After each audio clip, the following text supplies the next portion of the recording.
मित्रा संस्थेच्या नियामक मंडळाच्या बैठकीमध्ये मुख्यमंत्र्यांनी मोठे प्रकल्प लॉन्च केले। आयटी प्रकल्पांसाठी शेंडा पार्कामध्ये जागा, कोल्हापूर जिल्ह्याच्या फाउंड्री हबला तत्वतः मान्यता। राजेश क्षीरसागर यांनी ही सगळी माहिती दिलेली आहे। जिल्हास्तरीय विकासाला चालना देण्यासाठी संस्थात्मक क्षमता बळकटीकरणाचा सुद्धा प्रकल्प आहे।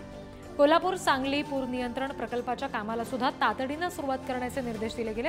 मित्रा संस्थेच्या नियामक मंडळाच्या बैठकीत मुख्यमंत्री शिंदेंनी हे आदेश दिले।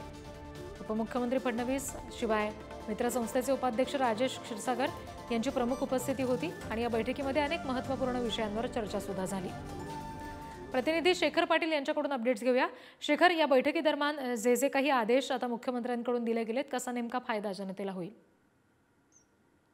रिद्धी, अगदी बरोबर आहे। हा फायदा जो आहे तो होणारच आहे, कारण गेल्या अनेक वर्षांपासून असलेल्या मागण्या ज्या आहेत त्या या मित्र संस्थेच्या बैठकीमध्ये खरं तर मंजूर करण्यात आलेल्या आहेत। त्या संदर्भातल्या सूचना देखील मुख्यमंत्र्यांनी दिल्या आहेत। आपल्याला माहिती आहे की मित्र संस्थेचे उपाध्यक्ष तसेच राज्य नियोजन मंडळाचे कार्यकारी अध्यक्ष राजेश क्षीरसागर हे या बैठकीला उपस्थित होते। त्यांनी या संदर्भातली माहिती जी आहे ती दिलेली आहे। काल मुंबईमध्ये ही महत्वपूर्ण बैठक पार पडली, ज्यामध्ये कोल्हापूरच्या आयटी पार्क संदर्भात एक महत्त्वाचा प्रश्न गेल्या अनेक वर्षांपासून आहे। त्या संदर्भात देखील उपाययोजना करा, त्या संदर्भात तात्काळ निर्णय घ्या, अशा पद्धतीची सूचना देखील मुख्यमंत्र्यांनी दिल्या। तर दुसरा एक महत्त्वाचा प्रश्न गेल्या अनेक वर्षांपासून कोल्हापूर आणि सांगली या दोन्ही जिल्ह्यांना महापुराचं संकट येतं आणि त्या संदर्भात देखील तात्काळ जे ते उपाययोजना करा, अशा पद्धतीच्या सूचना ज्या आहेत त्या मुख्यमंत्र्यांनी दिलेल्या आहेत। शिवाय कृष्णा खोरे प्रकल्पाचा खरं तर महामंडळाचा निधी जो आहे तो या कोल्हापूरच्या महापुराच्या नियंत्रणासाठी वापरा, अशा पद्धतीच्या सूचना देखील